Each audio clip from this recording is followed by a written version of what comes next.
Hi everyone, it's Don and I hope you're having a fantastic day. Well, as we get ready to start off 2025 and leave 2024, I thought I should bring up 10 tips. 10 tips that might just make your cruise a little bit easier, and if something happens, a little bit better and more prepared for situations that could happen. And maybe even save you some money, because if you don't do some of these things, you may end up getting a big bill at the end of your cruise.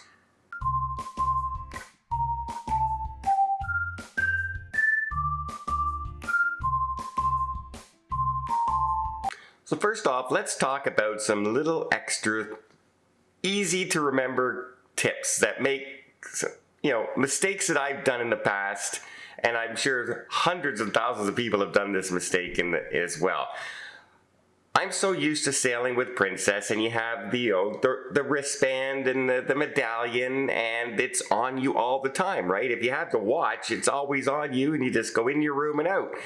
Yet when I go on a different cruise line that doesn't have the medallion and has the lanyard with your key card that opens your door, I'm often forgetting the lanyard with the key card in the room and locking myself out of my room. At which point I either gotta find my room steward. If it's late at night, I gotta go back down to guest services, get another key made. The other key's no good. An easy way to remember to always bring your lanyard is to take your lanyard, instead of just taking it off at night and putting it on the dresser or something, hook it back on the doorknob so it's there on your way out. By doing this, I have now solved my problem of forgetting my lanyard with my room key card in the room. Another quick tip on lanyards and key cards is that most cruise ships now have the room key to activate the electricity and the lights in your room. Well, that's another way to quickly lose and forget your key card, is to leave it in the slot for the lights and walk out of the room and forget all about it. So I always carry an extra cruise card, or a card of some kind that's no good anymore, an old credit card that's no good, something that I can use to put in that slot, as opposed to using my room key on the cruise, because 9 times out of 10, I'll forget it in that slot and just walk out of my room and go, here I go again. So those are just 2 quick tips for in your room and lanyards and key cards. Another one, number 3, don't overpack. That's right, Angelina, my niece, I am looking at you. I say this to her every time we go on a cruise together, because you're carrying all this extra baggage for no reason.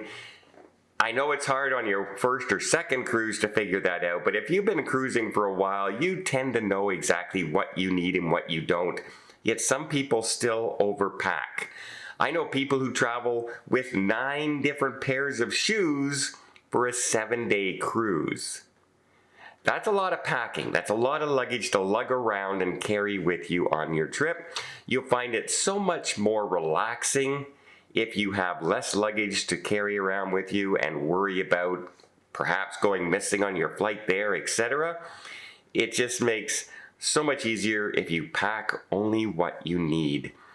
I am very rarely at my maximum weight on a suitcase, no matter if I'm traveling for 1 week or 3 weeks. I still use the same suitcase and pack the same amount of stuff. And if I have to use the laundry on board, I'll use the laundry on board instead. It just makes more sense than carrying extra luggage that I might have to pay for, by the way, on my flights, like $50 a bag. It's just, no, don't overpack. Don't overpack. And speaking of packing, people always remember their medication. And the number 1 tip on that is to put it in your carry-on and not in your luggage. Because if your luggage goes missing on the plane or getting on the cruise ship, you're without your medication. So always have that with you on your carry-on. However, don't forget to pack little things that you might need as well. Some people need to have Tylenol. Some people need to have another, Advil. One works where the other doesn't. and you forget to pack it. You don't pack a headache. You don't plan for a headache. You don't plan for this. You might get a little seasick, but you forget to pack Dramamine or Gravol or something like that.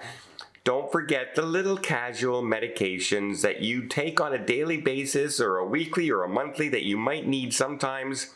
That's your medication that you know works for you. Don't rely on it being on the cruise ship for one thing. And if you do go to buy it on the cruise ship, it may be an extraordinarily high price. I've seen a $10 bottle of pills go for $75 on a cruise ship. So you're paying an exorbitant amount for the same medication, and this way you're always guaranteed to have the medication and the little things that you want. It's like bringing your favorite shampoo with you just because you want to use your own shampoo. Think the same thing for your everyday kind of medication, the over-the-counter medication.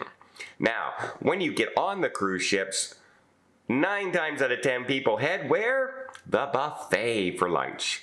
And it is the most crowded area on the cruise ship. Guess what?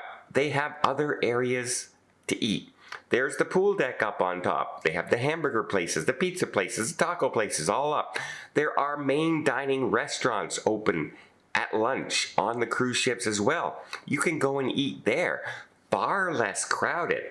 And it's a sit-down, quieter meal than all packing into the buffet at once. I see so many people crowding into that buffet, and then you go to the main dining and there's a third of the people in there. It's so much easier to do that than just getting frustrated on that day one, right? Getting all crowded in and feeling like this ship is overcrowded. What's going on?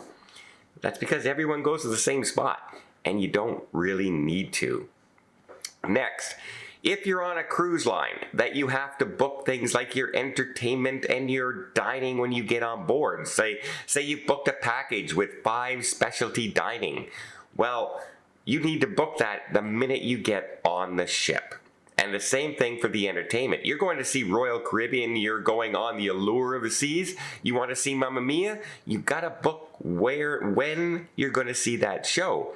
So if you wait too long, you might not get a seat. You may have to go to the standby line.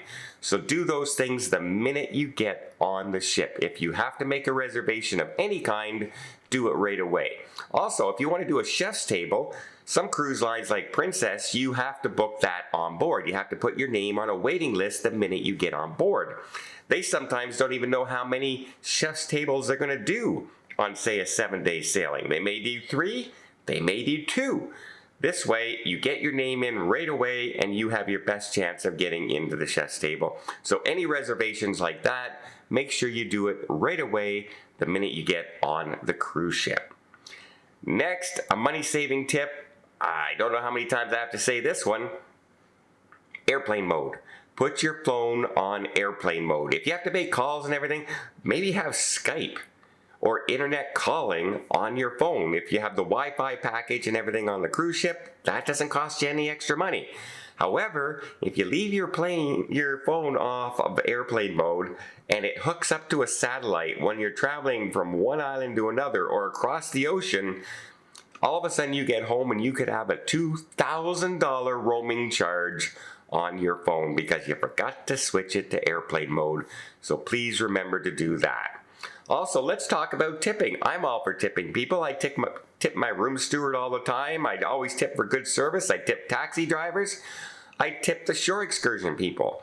However, cruise lines are throwing in tips on certain things now that wasn't included years ago. So for instance, if you order a drink now, there's often an 18 to 20% gratuity charge already included in the price of your drink.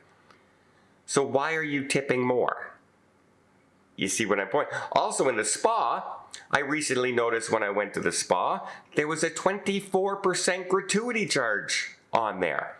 Well, my spa treatment was like $200, so I just tipped $40. Well, why am I going to tip more money than that? Because it's already included in the price. Keep an eye on what is already being charged, what gratuities are already being charged to you before you even get your item. basically. So yeah, avoid that double tipping. It can really add up by the end of a cruise. If you have a drink package, and you have go a couple times in the spa, that can end up being hundreds and hundreds of dollars in tips. And if you're double tipping, you're just doubling how much you're spending. Next, research your cabin location. This is a tricky one, right? Because everyone has their own sense of where they like to be. Some people like to be closer to an elevator because it's easier for them to get if you have a mobility issue. So research where the cabins are and put yourself in that location. If you have somebody who has motion sickness, do not put yourself on a high deck in forward cabin, because that's the cabin that feels the most waves. You want to be midship, lower deck. That is the steadiest you're going to be on the ship. Always research your location. Don't be underneath the pool deck. Don't be beside a bar. You get the picture. Try not to be near the stairwell. Any place that there could be loud groups gathering at any point, try and avoid that location if you have a hard time sleeping. If none of that bothers you, you can often get cheaper cabins in those locations because nobody else wants to stay there. So always research your cabin location.